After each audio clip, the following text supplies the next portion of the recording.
Matthew waited in that muddling middle part of the race, had to zip around them now. He improved his position. He's gone up running third, covering additional ground though. Down on the inside is Glitter Bell. In the middle, What Did You Do from Flying Raw, yielding ground prior to the home corner. Settlers Creek further back. The Blue Nipper given a taste of the Persuader. Terra Force last as heads a turn for home. In the straight and infatuated. Races up, grabs the lead from So Who's Harry. They beat off Corporate Larrikin. 2 lengths, Glitter Bell. What Did You Do behind them?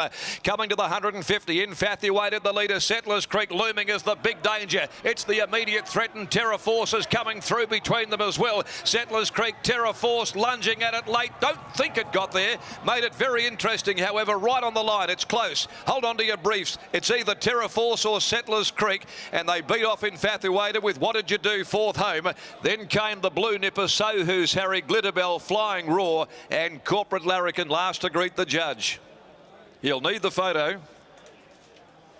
Terra Force has come driving through, and the two of them have gone to the line. Nearly a dead heat between Settlers Creek, Terra Force, after they'd beaten off Infatuated, just labouring a little under the 60.5 kilos.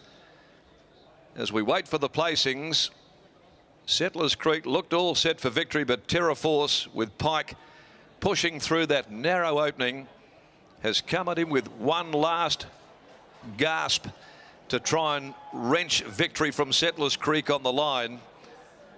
The heads were up and down, and it made it a very, very interesting conclusion to the running of race number 2. A photo has been decided, and it could be Terra Force. Terra Force there with that white monobrow band. W. Pike. Number 7 possibly Terra Force as we wait for the numbers. 1260, 280. Settlers Creek 170, and there's the Semaphore placings. Number 7's got it. Terra Force for the Donna Reardon stable, and Almaher gelding from Angel's Breath. Second is number 5, Settlers Creek. Another very consistent performance. Troy Turner, and 2 Infatuated, Lucy Warwick. After having to be sent forward there when the pace had come off. 1:30.60 the time, and nose 1 length the margins. What Did You Do ran fourth. 7.52 and 9. Terra Force raced by Ros Reardon, Rob Watson, Ross Waddell, Duran Carter, D. Ashby, Mari Almond, A. Brown, B. Dirl, T. Reardon, trained by Donna Reardon and ridden by W. Pike. Getting home from 5 Settlers Creek, a Discourcy, 3 Sisters Gelding for Colin Webster, Ron Sayers, Paz and Michelle Princey, and A. Torrey. Troy Turner, the rider for Colin Webster, and Infatuated by Fath out of Paris Heart, raced by Ben Duncan, trained by Justin Warwick, ridden by Lucy Warwick, is third. What Did You Do finishing fourth. The sectional time 35.70, 35.70. The closing sectional here after the Amelia Park handicap, a very tight finish. Infatuated reaching the lead halfway down the straight. The 2 horses that played a bit of cat and mouse in the early stages, So Who's Harry, Corporate Larrikin weakening, Settlers Creek lunging, and Pike with the absolute last gasp shot at them has again picked the pocket of his rivals and got home in race number 2. The third, the 5th leg handicap at 2:35, 6 Crimson Eve and 7 Denim Pack with 9 Glimmer Girl. A total of 3 scratchings, 9 starters there in the 3-year-old 5th leg handicap at 2:35. Adam McGrath is with us down in the yard, and he's with winning trainer Donna Reardon. Donna, the riding was certainly on the wall. We only had to go back 2 starts ago when beaten 3.5 lengths by Material Man, weaving through the field on that occasion. Last start had excuses. Let's talk about what happened last start. It came back with quarters, it's near 4.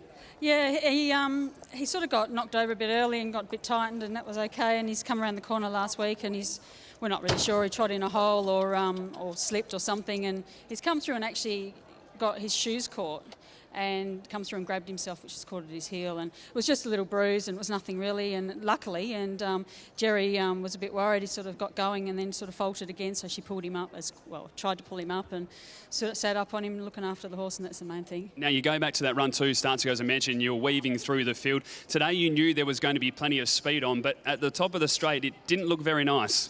I was a little bit worried. Sort of coming to the corner, Willie sort of come out a bit, and I thought, oh, beautiful, we're going to come around the outside, and he sort of ducked back, and I'm thinking, uh-oh, we're in trouble here. The beauty of he races really well in small fields, and that's why I was reasonably confident today. It's the small fields that help him. Have you changed anything at home as well? It's a horse that we know is very hit and miss. I think you've been really honest about that as well. But taking out that last run, only beaten a length by decree, the run behind Material Man, the win today, just seems to be stringing a few consistent performances together. He generally takes a couple of runs to come back from a spell, and his runs sometimes don't look as good as they actually are. He generally always finishes off, if he's not the fastest 600 home, he's the second fastest. He always finishes off his races. The biggest problem is big fields. He gets caught up and it takes a while for him to get going, and then he doesn't seem to find his way through. Well, congratulations on the win. There's a lot of excitement down here. Well done. Enjoy it. Yeah, it's fantastic. Thank you very much. Donna Reid, and then we'll grab William Pike now and get his thoughts on this horse. Pikey, we can see you weave a duck and dive through plenty of fields, but at the top of the straight, it didn't look very likely. No, it didn't. He's a wee bit tricky to ride. He wants to just lug in a bit. I wanted to come to the outside of Settlers Creek, but it sort of didn't really happen. I think Settlers Creek sort of, I think, drifted out a bit extra, and I couldn't get around his heels, so I had to go for that run, and luckily it paid off. Were you impressed with the turn of foot late? Yes. From where I was, I thought I'm going to run a real unlucky third, and I thought, oh, maybe an unlucky second, and then he put a dive in, and I went, oh, I hope my name goes up. Well, it certainly did. We know you don't lose too many photo finishes. Coming up later on today, final salute, mate. What's your thoughts in the Mel Vista? He'll go good. I think he'll want the extra ground. Jockey tactics and things will be interesting today, so we'll have to figure it out. We're looking forward to watching your tactics. Congratulations on the win. Thank you. William Pike there, winning jockey aboard of Terraforce, taking out race number 2 here at Ascot, the Amelia Park Handicap over the 1,500 metres.